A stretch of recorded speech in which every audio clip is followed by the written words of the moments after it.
ডিম ছোট থেকে বড় সবার প্রিয় খাবার কিন্তু নয়, অনেকেই কিন্তু অপছন্দ করে ডিম। তবে আমরা বেশিরভাগ ক্ষেত্রে দেখেছি মানুষের কিন্তু ডিমের কুসুম নিয়ে ভীতি থাকে বেশি, যে কুসুম খেলে বোধহয় ট্রাইগ্লিসারাইড বেড়ে যাবে কোলে, তাই অধিকাংশ ক্ষেত্রেই তারা ডিমের সাদা পার্টটা নেয় কিন্তু কুসুমটাকে বাদ দিয়ে দেয়।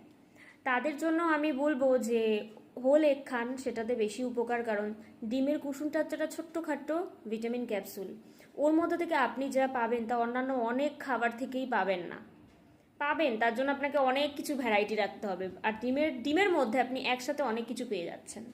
ভিটামিন এ, ডি, ই, কে, এই 4টে ফ্যাট সলিউবল ভিটামিন কিন্তু আপনি পাচ্ছেন। তার সাথে ম্যাগনেসিয়াম পাচ্ছেন, ক্যালসিয়াম পাচ্ছেন, আয়রন পাচ্ছেন, জিঙ্ক পাচ্ছেন। এবং ডিম থেকে যে ফ্যাটটা আমরা পাই সেটা হচ্ছে গুড ফ্যাট।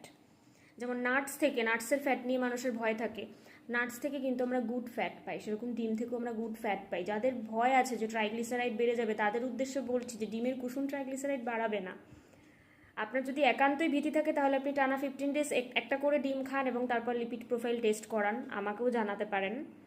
ট্রাইগ্লিসারাইড বাড়ার একটা অন্যতম কারণ হচ্ছে রিফাইন্ড প্রোডাক্ট। সেটা হতে পারে রিফাইন্ড জিনিস আপনি বেশি খাচ্ছেন, অতিরিক্ত ভাত, অতিরিক্ত ময়দার থেকে তৈরি খাবার আপনি বেশি খাচ্ছেন, সেক্ষেত্রেও কিন্তু ট্রাইগ্লিসারাইড বাড়ে। তাই ডিমকে দায়ী করবেন না। ডিম যখনই খাবেন হোল এগ খান।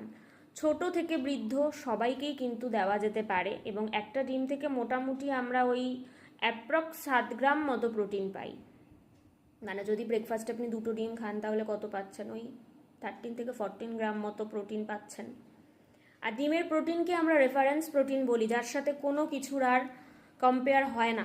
প্রোটিন কোয়ালিটি যখন আমরা পড়েছি সেখানে আমরা ডিমের প্রোটিনকে কিন্তু রেফারেন্স প্রোটিন ধরে বাকি প্রোটিনগুলো আমরা হিসাব করেছি। তাহলে কতটা প্রায়োরিটি দেওয়া হয়েছে ডিমের প্রোটিনকে, এমনি এমনি তো দেওয়া হয়নি।